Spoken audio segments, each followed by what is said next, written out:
Have you ever noticed that the strongest people you know rarely talk about their struggles? That those who seem the most grounded aren't the loudest, but the calmest in the room? Why do some people, without fanfare or complaint, quietly rebuild themselves, heal in silence, and emerge stronger without ever demanding recognition? Welcome back to the channel. Today we explore the silent revolution of self-redemption, a path taken not by the most vocal, but by the most courageous. This is the story of those who rescue themselves, who do the inner work when no one is watching, who walk through darkness without needing applause. It is the path of quiet power. In today's world, it's easy to think that transformation must be visible to be real, that you must document every breakthrough, announce every change, or brand your healing as content. But the most authentic transformations happen in silence, in rooms where no one claps, in nights filled with tears no one sees, in moments where the only witness is your own breath, steadying itself after a storm. The people who quietly save themselves aren't seeking validation, they're seeking freedom.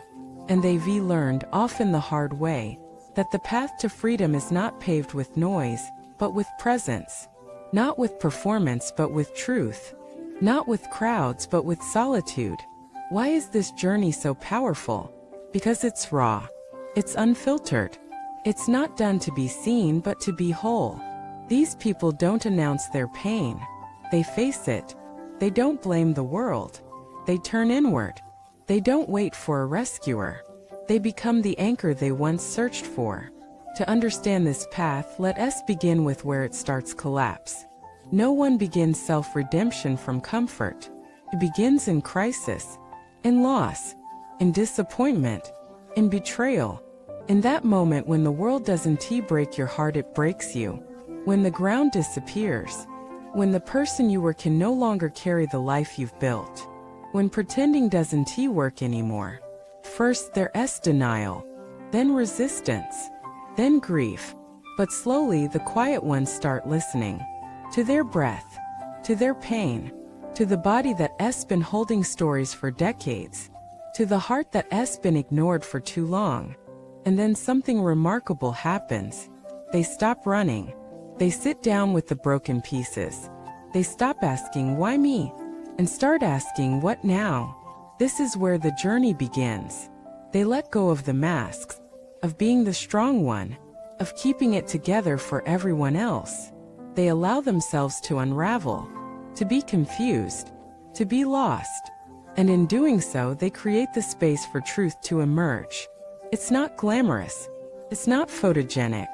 It's not easy, but it's real. And realness is where healing lives. They start building rituals, not routines to impress others, but sacred practices to nourish themselves.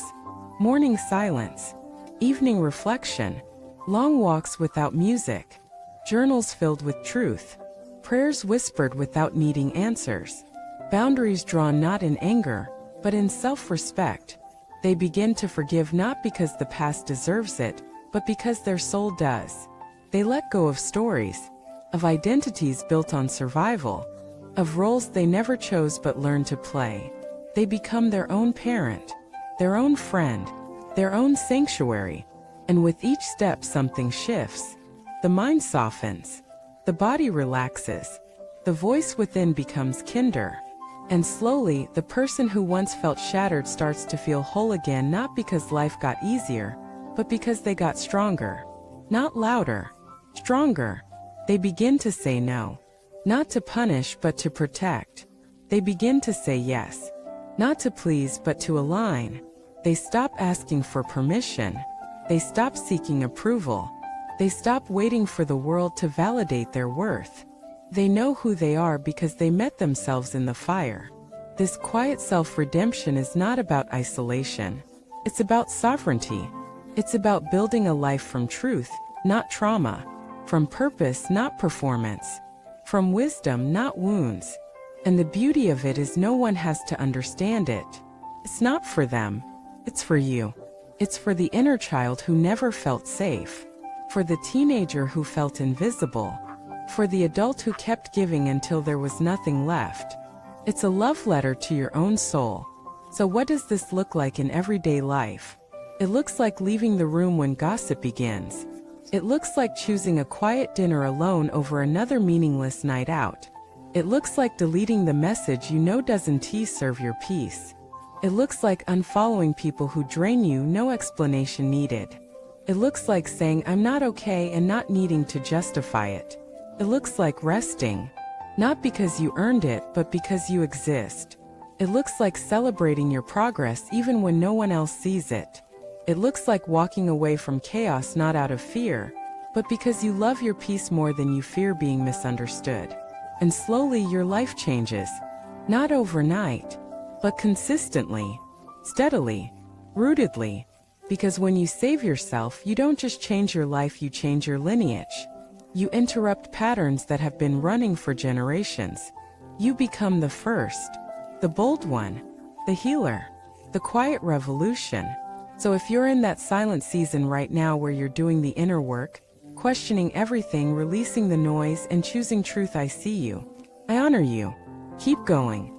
You don't need to post about it. You don't need to prove it. Your energy speaks louder than any caption.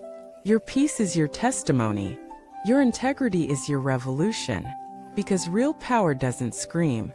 It doesn't seek attention. Simply is. And the world feels it even if they never know your name. Thank you for watching this video. If you're someone who is quietly doing the work, I invite you to share your journey in the comments, not for validation, but to let others know they're not alone. And if this message reminded you of your strength, don't forget to subscribe, like, and share it with someone else walking their own silent path. Until next time, be gentle with your healing, fierce in your truth, and proud of how far you've come even if no one clapped. You are your own greatest rescue.